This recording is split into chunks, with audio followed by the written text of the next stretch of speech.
This is spring in Chicago, and this is the McCormick Place Convention Center. If it's April, this must be Comdex.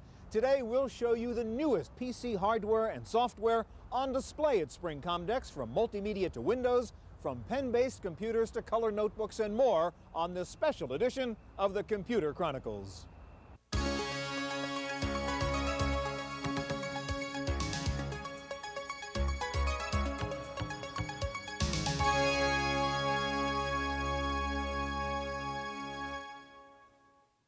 Computer Chronicles has been made possible in part by PC Connection and Mac Connection, mail-order software and hardware peripherals for the PC and the Macintosh, and the Software Publishers Association, providers of educational materials to help manage software.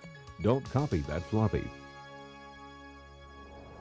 Welcome to the Computer Chronicles. I'm Stewart Cheifet, and with me this week is, well, just about everyone here at Spring Comdex. Who do we have here? Well, loads of exhibitors, as you can see. Here's Canon and others showing off their color printers. We have Leading Edge with new 486 desktops, color notebooks. Over here, Zenith showing off their new Z-Note color laptops, getting lots of attention. Right over here, we have IBM and OS2 in another building altogether. Tons of Windows applications in this Comdex, which is a battle of operating systems. WordPerfect is everywhere, telling you can run WordPerfect regardless of what operating system you use. There are over 900 exhibitors here, 70,000 people attending. It gets very difficult to separate the wheat from the chaff, the technology breakthrough from the overhyped vaporware.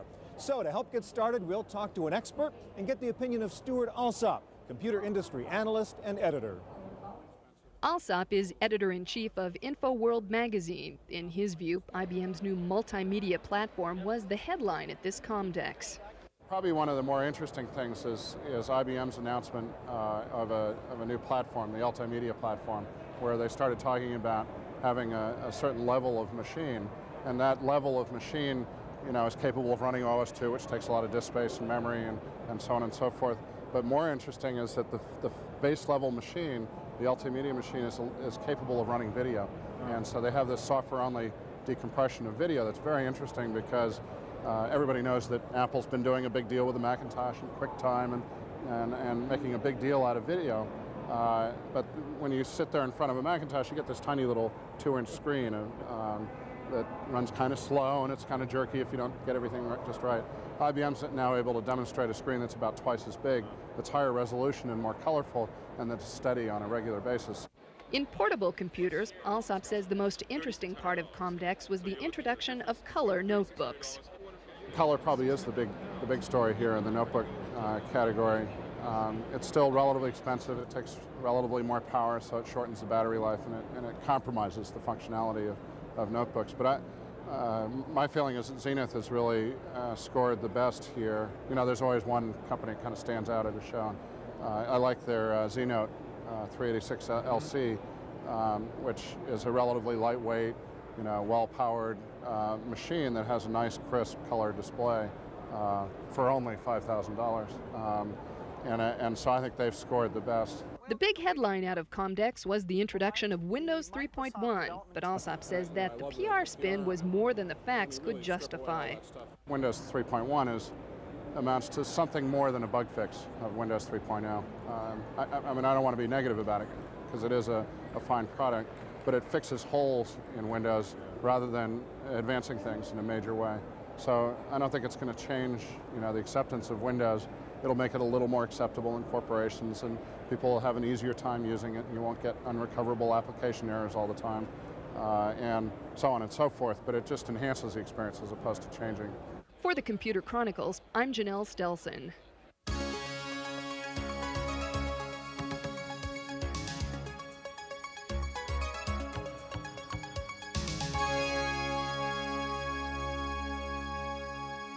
To get a visitor's attention at a trade show the size of Comdex is a difficult task, usually requiring some special gimmicks. At Comdex, exhibitors try anything, from fashion shows to stand-up comics. There were magicians, giant computers, giant dinosaurs, and raffles for free software. And some vendors hinted that their product could survive a disaster by barbecuing a computer. Certainly a new definition of multimedia. Multimedia is the buzzword in the computer industry this year, and indeed at this spring Comdex, from Intel's DVI to full-motion video boards, from television production packages to multimedia presentation programs, it's hard now to tell a PC from a Macintosh or an Amiga. The Multimedia Showcase at Comdex was an impressive display of the technology that allows users to combine audio, video, photos, computer graphics, and text into one application. Multimedia applications have been around for years, but there hasn't been much of a market for them, at least not yet. But Microsoft's Rich Tong says this is the year of real multimedia products. Well, you have to understand that technology evolves very gradually. And 3 or 4 years ago, the first hardware was coming out, and the first applications were just being developed. Now I think we're really at the start of a big wave. Multimedia is going to make it much easier to learn things. It's going to make it much easier to educate children, for instance. It's going to actually make it a lot more fun to use computers overall. And now we're seeing the first set of applications and hardware that can actually take advantage of multimedia. Probably the key thing there is the standardization of the hardware. Cardinal Technologies' Harold Krall disagrees with Tong and says multimedia developers do not have to wait for the standardization of hardware. I think the developers have a clear enough path to begin to develop serious software and hardware, and so do the users. I think the users can get such tremendous benefits out of this technology, paybacks as short as a few months in some cases, that they would be ill-advised to wait for. In some respects, the standards will evolve forever. With marketable multimedia applications still slow to develop, Krall is looking for that one big application that will jumpstart the industry. I might say years ago when RCA pioneered broadcasting, the thing that turned out to get radio going was a prize fight in Hackensack, New Jersey, which was not what the company had in mind. I mean, they were trying to sell cultural enrichment and so forth, that it was the prize fight that made radio the success it was. And we keep looking for a prize fight in this business. While multimedia was a major theme of this Comdex show, two of the major players who have touted their computers as multimedia platforms were absent from this Comdex, Apple and Commodore. But IBM, not well known in the past for its multimedia commitment, changed the name to Ultimedia and used the technology to demonstrate OS/2 version 2. IBM also demonstrated new multimedia touchscreen terminals to help video customers choose films. The terminal offers a description of the movie, a composite of critics' reviews, and you can watch a 30-second preview, much like the ones shown before feature films in movie theaters. Currently, the IBM technology is being used in several Blockbuster video stores in Boca Raton, Florida. Plans are underway for more than 3,000 Blockbuster stores nationwide to use the new multimedia technology. Gold Disc demonstrated a software package called Animation Works Interactive that is a new, easy-to-use multimedia authoring tool. With Animation Works, any Windows user can create multimedia presentations. Animation Works Interactive lets you combine and sequence moving text, graphics, and video with sound and push-button interactivity on your PC. A free runtime player module allows other users to play your presentations without having to own the whole program. Animation Works Interactive is selling for less than $500. If you want to do professional-looking video editing on your PC, Matrox Electronic Systems from Canada demonstrated their Matrox Studio. It's a video post-production system on 5 boards which fit into an ESA PC. The Matrox Studio includes the Matrox Personal Producer application software. It's an ABC roll system that allows video effects and transitions on up to 5 layers of video and graphics at once. The price for the Matrox Studio is not cheap. It costs $15,000, but this is still a fraction of what it would cost to put together a similar editing system at a traditional video production house. One of the biggest booths at the Multimedia Showcase portion of Comdex belonged to Cardinal Technologies, which was exhibiting along with its Japanese partner Fuji. Cardinal is best known for its modems, but here at Comdex, they were emphasizing their new multimedia technology. The Cardinal Snap Plus board is a simple add-on for your PC that turns it into a video machine with super VGA graphics. Demonstrated here with Mathematica's Tempera software, the Snap Plus card lets Windows users view, capture, edit, and record video stills in your PC from any source format. The Cardinal board also includes a Genlock that syncs external video to your system. We're Genlocked, and we're also able to synthesize audio inside the computer, which can then be recorded outside in a conventional analog recording system. So we have a full bidirectional bridge of anything in audio and video in and out of the computer, and this is we can do this at affordable cost. The Snap Plus board sells for less than $1,300. Cardinal and Fuji also demonstrated two other new multimedia products that let you use a digital still camera to input color photos into a PC application. Up until now, the giant file size of color photos made this difficult, but Cardinal has solved the problem using a new file compression technology. One of the special tricks is called image compression. We have technology that compresses the images up to 24:1 today, and in the future much more. But all of this has been done in hardware and software, and the user doesn't need to worry about how this is done. The Compix compression decompression adapter compresses the video image 20:1. That lets you fit color images on a single hard drive. This specialized image memory card drive also lets you store the color image as a file, which can then be instantly sent online to another PC anywhere in the world. Next up, new color notebook computers on this Comdex special.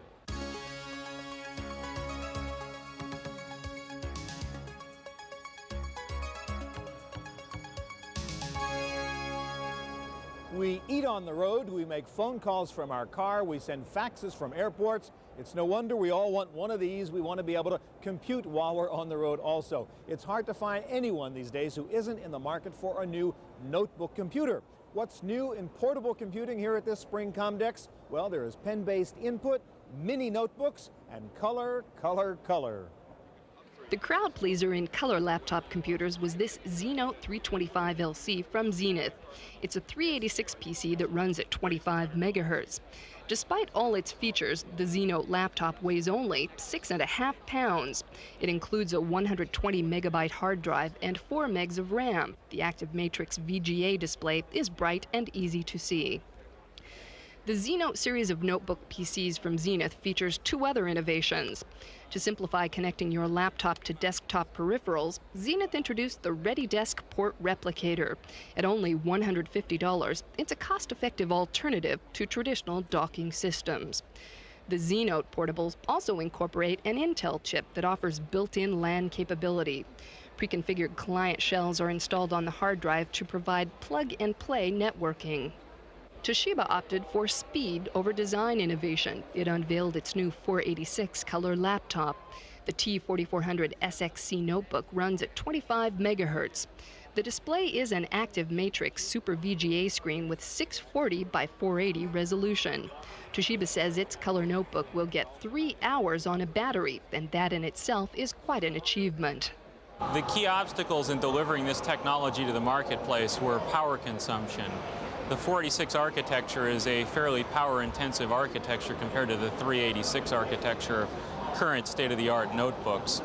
The other key performance issue was the backlighting of the screen. Color screens use almost 3 times as much power as the non-color screens. So the size of the battery turns out to be about 1/3 of the weight of the machine. So we've reduced the size of everything else to maintain the notebook size of the machine while maintaining battery life. But new technology comes at a price. Both the Zenith and the Toshiba color notebooks list at over $7,000.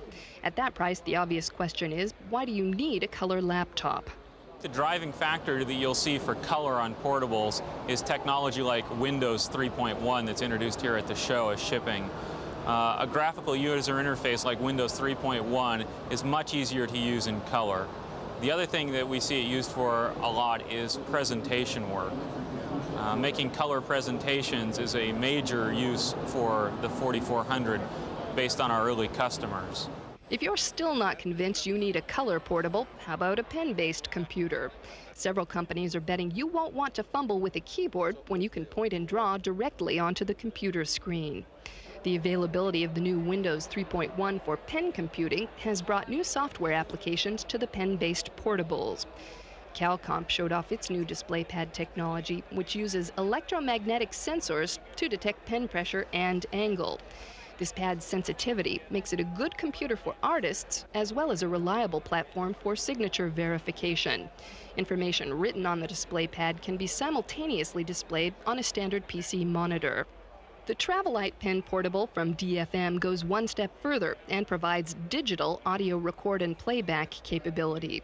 Here it's demonstrated for use by hospital personnel to verbally record patient information in addition to inputting data with the pen directly onto the screen. Wacom's LCD integrated tablet has a unique feature, a cordless pen. It also beats the competition on cost with a starting price of $1,800. If ruggedness and durability are what you want, Microslate demonstrated how its notebook computer can take a licking and still keep on ticking. Two bodybuilders took turns standing on the Microslate Datalite 400 and throwing it across the floor. And yes, this first ever 486 pen-based computer was still working. ABC Computer from Hong Kong carved out a new category of notebook computer, smaller than a laptop, but bigger than a palm top. The biggest feature may be a near normal size keyboard in this tiny unit. And Librex introduced the first user-configurable notebook computer. The Librex T386SX features removable hard drives and a card slot for both memory and I/O peripherals. A power-on battery feature also lets you change batteries without shutting down the computer in the middle of your work. The notebook's outer surface is made of a special non-slip material to help you keep a grip on it while removing its components.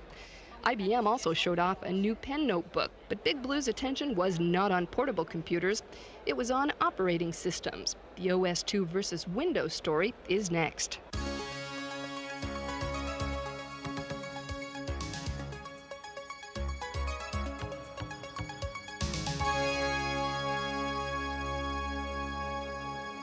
Just 2 years ago at Comdex, you would hardly find anyone running Windows. But at Spring Comdex 92, nearly half the show is devoted to nothing but Windows and Windows applications. And where you don't find Windows, you see IBM's new OS2 bragging that it will run Windows, or HP's new Wave saying it will run Windows, and a stream of new Windows add-ons, add-ins, and enhancements.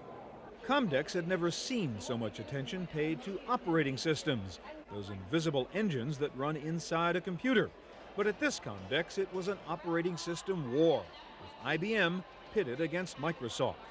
Some people are seeing it as a war, and some people in the press are positioning it as a war. I think that there's a decision that people are going to make in terms of the operating environment that they're going to run in.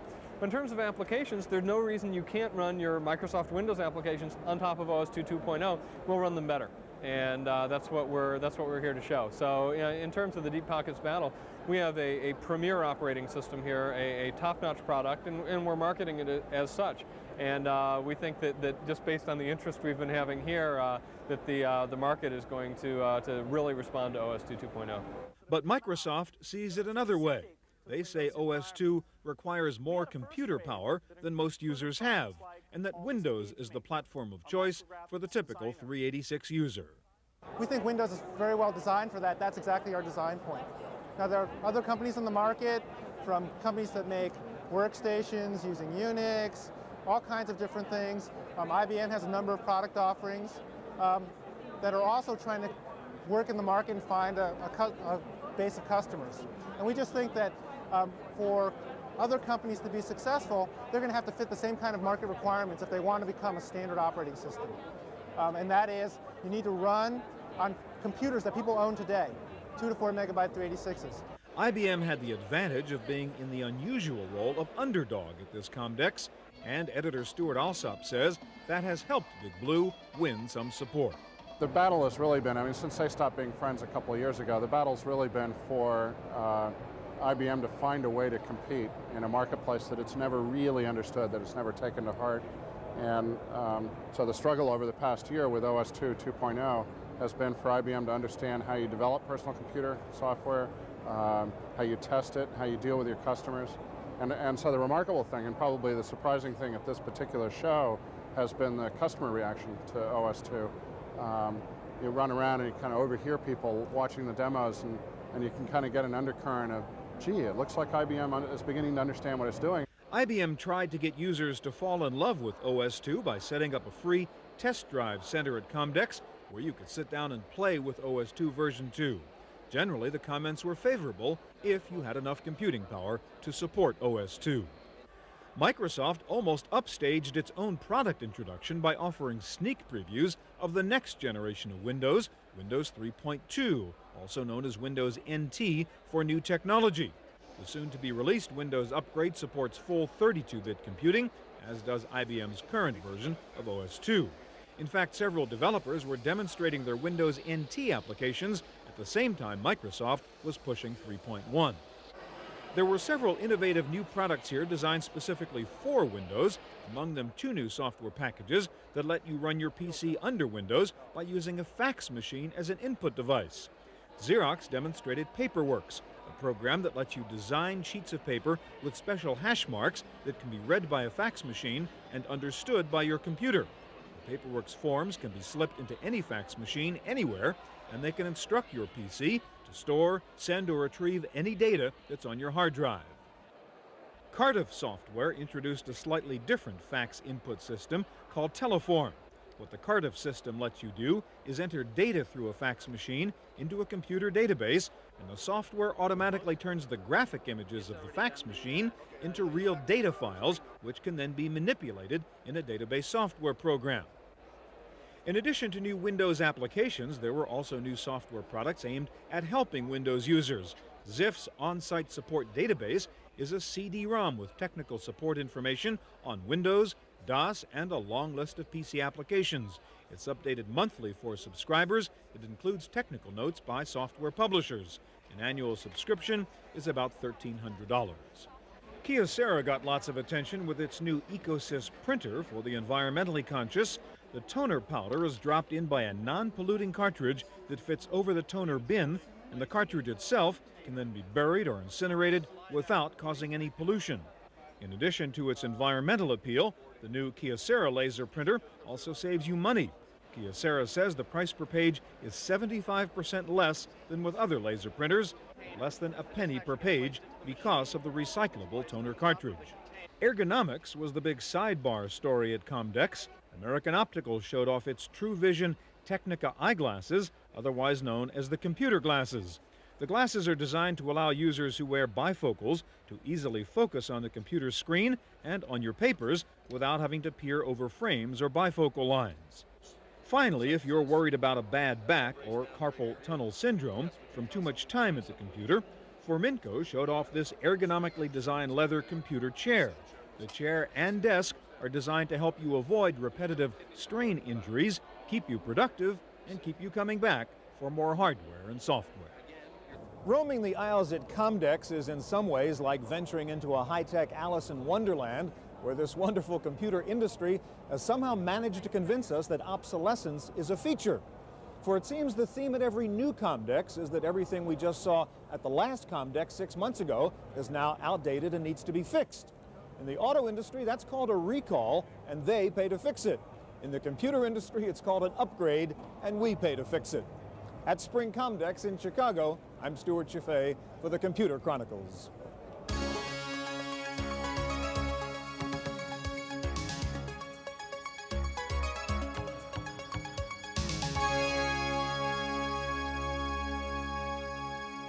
In the random access file this week, this is a special summer edition with the focus on software. Here are last week's best-selling software titles for the Mac, according to Mac Connection. Symantec Corporation's Norton Utilities for Mac occupies the #1 spot. And rounding out the top 10 are Intuit's Quicken for the Mac and Microsoft's Word 5.0 version upgrade. Next up, Paul Schindler in our summer software review. Even with a map, I get lost. Windows makes it easier to get lost on a PC, and Rooms for Windows helps you find your way. Your desktop becomes a series of rooms, each organized around a task. All rooms share the contents of the overlay room. If we enter a room, we can quickly see what applications are available here. Rooms opens programs at the same size and location every time, unlike Windows itself. You can always get back to the room you came from by using the back door. Notice the little man waving. You always know where your applications are with Rooms for Windows, a mere $50 from Xerox in Rochester, New York. For the Computer Chronicles, I'm Paul Schindler. That's it for this week's Computer Chronicles. I'm Janelle Stelson. Computer Chronicles has been made possible in part by PC Connection and Mac Connection, mail order software and hardware peripherals for the PC and the Macintosh, and the Software Publishers Association, providers of educational materials to help manage software. Don't copy that floppy. Video cassette copies of this program are available. Computer Chronicles also publishes a companion newsletter containing details on products demonstrated, plus background information on program topics. To order a video cassette or a subscription to the newsletter, call 1-800-366-9484 or write Computer Chronicles. Please specify program subject for tapes. All orders include a free software program for auditing software use.